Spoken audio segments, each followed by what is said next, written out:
First of all, on calcium, the World Health Organization, that's part of the United Nations, was given the task of getting together cases of calcium deficiency so they can report at one of the conferences. They're very embarrassed when the conference came up, and here's what their report was. We're sorry to advise you, we can't find one case of calcium deficiency in the entire world's literature. That's the last thing you have to worry about is calcium deficiency. Seems like a whole industry is based on advertising their product. They certainly are.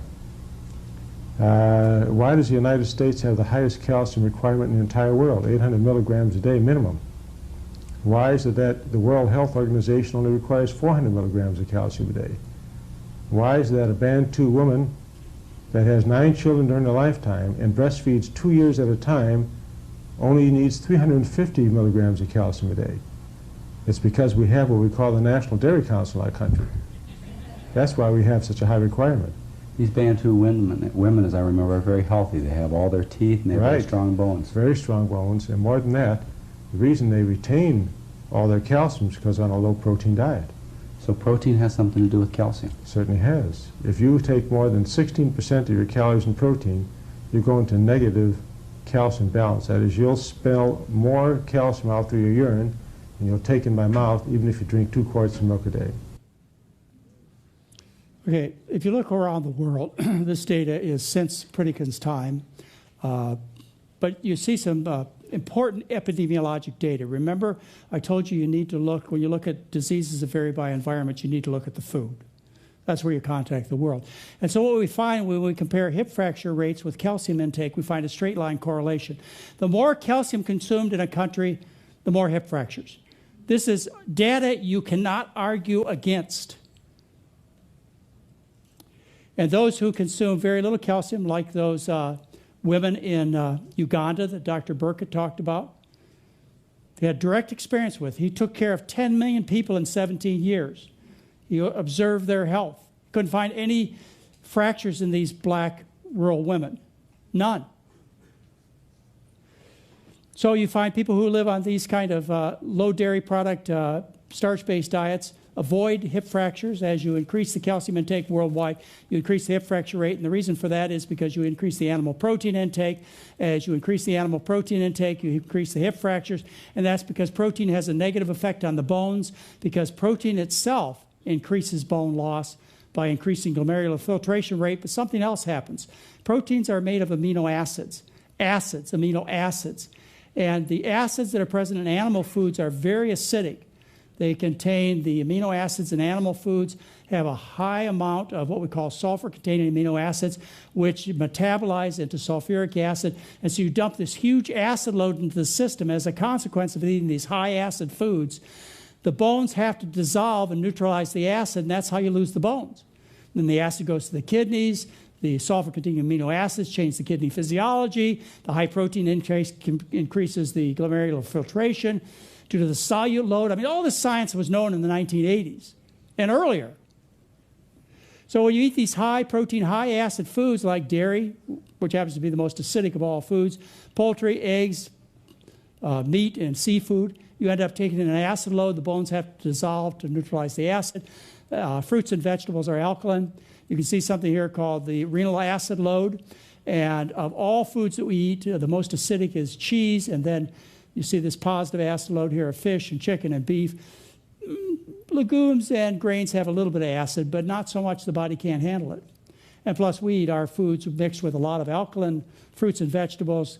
If it's a negative sign, it means alkaline, so you're eating a lot of alkaline foods along with your grains. And so the Pritikin diet, Burkett's recommendation, and my recommendation, as so many are out there that tell you the same thing, are alkaline-based diets which keep your bones intact.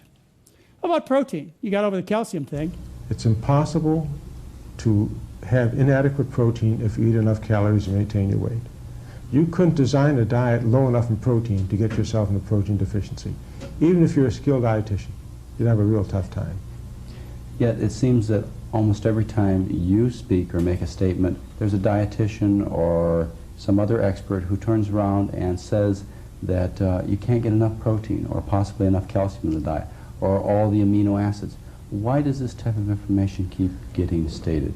You find this hard to believe, but I'm faced with people saying vegetable proteins are an incomplete protein.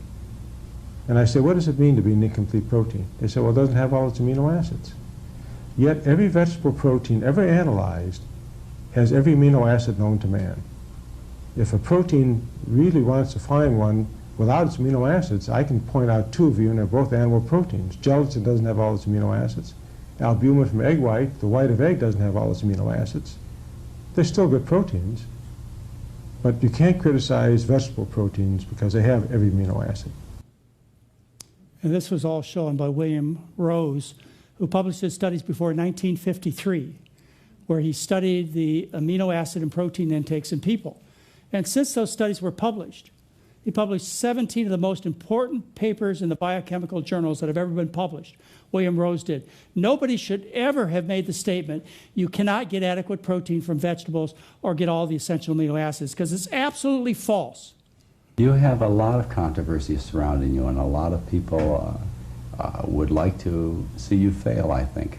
There's no question about that. You are sort of a lone person standing up there giving a different message for people to follow, and you have quite a following. I'm not alone anymore. I think if I would disappear from the earth today, the movement would grow, and it's too late to stop it. Yeah, I think that too, but there have been a lot of bumps along the way. If Nathan Pritikin wouldn't have died at 69, if he'd lived another decade or two, I don't believe the new Atkins diet revolution would have gone anyplace. And you'd have never heard about the paleo diet. This man was so strong, so smart, he'd have put the end to that nutritional nonsense. But unfortunately, he did pass away at age 69. And at his autopsy, he made one more strong statement. Remember, he almost died of heart disease at age 42. At 69, when they did a careful autopsy, what they found is that several systemic arteries showed some yellow flat streaks. No elevated plaques were present, and no reduction of lumen was found. No infarcts of any size or other findings referable to the vascular disease were present in any organ. In a man 69 years old, the near absence of atherosclerosis and the complete absence of its effects are remarkable. Well, in 1988, Surgeon General C. Everett Koop, who just died last week, he tried again trying to mimic Luther Terry's efforts. 1964 Surgeon General report on smoking, which did make a huge difference. In 1964, the Surgeon General told us that smoking cigarettes would kill you. And back in 1964, half the population smoked cigarettes. And people listened. And what happened was we have a population now where fewer than 20% of people smoke. So it does make a difference when governments get together with the scientific data and make recommendations. People will change if they're told what they're supposed to do. The difference is with cigarettes, half the people could see the insanity. With food, less than 0.001% can see the insanity. Everybody's eating the American diet, they can't see it. The tobacco industry is tiny compared to the food industries. So it just never caught on. Even though Surgeon General C. Everett Koop, who died last week at age 96, he got together with the members of his department, of the Surgeon General, and they published a book. It's called The Surgeon General's Report on Nutrition and Health. And it told them to stop eating fat and cholesterol, particularly saturated fat. Do you know what saturated fat means? That means eggs and dairy and meat. That's saturated fat. Now, of course, they don't use that terminology because industry doesn't want you to hear it. When they refer to the negative effects of a diet back then and still today, they use the term saturated fat because the meat and dairy industry prohibit them from using the terms meat and dairy. They're not allowed to do it. Well, we've tried to make some progress along the way, and as a result, since the 1980s, we've had the dietary guidelines for the United States, and they've tried to tell people to eat healthier. They've not been allowed to use the terms meat and dairy. They've had to refer to the damaging, killing foods as saturated fats and cholesterol. They still do in the 2010 report. They still have to use this terminology. But they have made step forward, the dietary guidelines. For example, the ones in 2010, Americans were told to emphasize nutrient-dense foods and beverages, vegetables, fruits, and whole grains, fat-free and low-fat milk, milk products, seafood, lean meats, poultry, eggs, beans, peas, nuts, and seeds. They could have easily, if they wouldn't have had industry's influence, they could have easily left off the low-fat dairy products, the seafoods, the lean meats, poultry, and eggs. And then they'd have had an honest report for Americans. They even mentioned in this 2010 report the positive effects of some diets out there that are in this direction, like the DASH diet and the Mediterranean diet. And they even talked about vegetarian and vegan diets.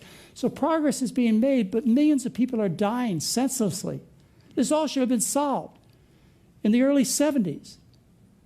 Well, it's not solved because our government answers to different influences. The USDA, for example, it's supposed to be the department that protects us from bad health and solves our obesity problems, but it doesn't. The United States Department of Agriculture was created in 1865 by Abraham Lincoln. He called it the People's Department. But the United States Department of Agriculture, it answers to agribusiness. And what it's turned out to be is the agribusiness department.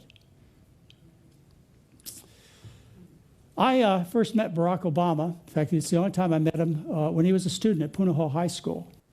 He was 15 years old. And I had the opportunity to lecture at Punahou High School. And there was a very enthusiastic crowd. I came at least once a year, and I lectured at Punahou High School. And I got just a huge crowd of students. And I remember one time after a lecture, 4 young men walked up to me and started grilling me about the things I was talking about. And one particular man stood out. And the reason was he was black. And everybody else was Asian and white. So I do remember him. He was there. And I've even checked with some of the faculty there, and he was there. So he heard my message. Back between 1975 and 1979, I don't know how many times he went to my lectures, but he knows I was still saying the same thing back then I'm saying now. He knows this. And Barack Obama has had lots of other experiences that tells you he knows about a starch-based diet. Not only did he hear me, but when he lived in Hawaii, he saw the same things I saw. He saw Japanese, Chinese, Filipinos living on rice and vegetables being trim, and how when the meat was introduced into the diet, people became more typical American. They got fat and sick. They're some of the fattest and sickest people in this country in Hawaii. He saw that. In his first years of life, he lived in Indonesia for 5 years, where 98% of the food from people from Indonesia came from vegetables. He saw this. And then he spent about 5 weeks in Kenya in 1988, where in Kenya they live basically on corn. They eat this kind of diet. So he's seen these things. He knows. Our president knows, regardless of what your political leaning is, I don't care. We have an administration that knows the truth. As countries like China and India become wealthier, then they start changing their food habits. They start eating more meat, more animal. And what happens then is, because it takes more grain to produce a pound of beef than if they were just eating the grain, what ends up happening is that it puts huge pressure on food supplies. Now, Americans would actually benefit from a change in diet.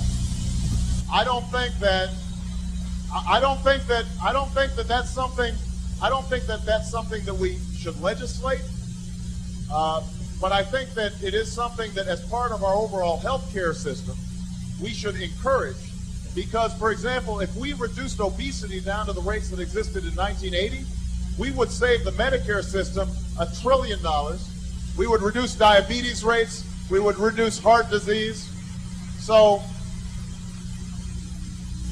and so the fact that we subsidize some of these big agribusiness operations that are not necessarily producing healthy food, and we discourage, or we don't subsidize, farmers who are producing fruits and vegetables and small-scale farming that gets produce immediately to consumers as opposed to having it processed. The fact that we're not doing more to make sure that healthy food is in the schools, all those things don't make sense.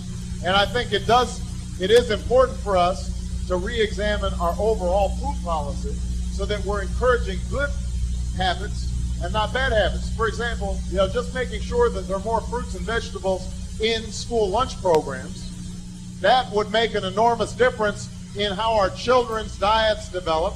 That would make us healthier over the long term.